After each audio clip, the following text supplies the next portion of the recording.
Soon have no dedicated law enforcement coverage. Yeah, next month, voters are going to decide the future of policing in Waterboro. And as the sheriff tells CBS 13 Sam DeCoste, new at 6 tonight, he's concerned response times could increase.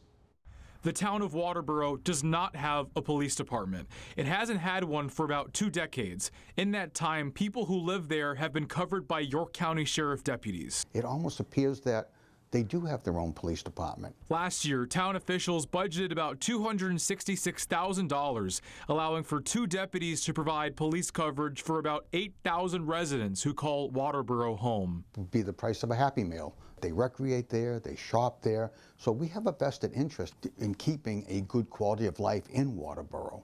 You know, and part of that is a high visibility of law enforcement. The budget goes to a vote in a referendum every year, but this year is different.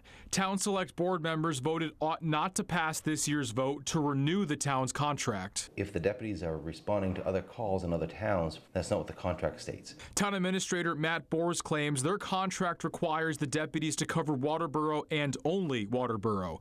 But the deputies also patrol nearby York County towns on routine and emergency calls on what's called rural patrol. If voters choose not to renew the contract, Waterboro would still receive rural patrol from contracted officers in other towns. There's 2 deputies working 40 hours each. There's more than 80 hours in the week, and there's more than 1 call at a time.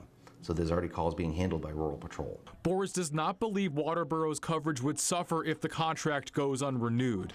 Sheriff King says otherwise. Our response time would be greatly impacted. And I think the people in Waterboro are expecting that deputy to be there. The referendum will take place here at City Hall on June 10th. And if the public decides not to renew their contract with the deputies, it expires on June 30th.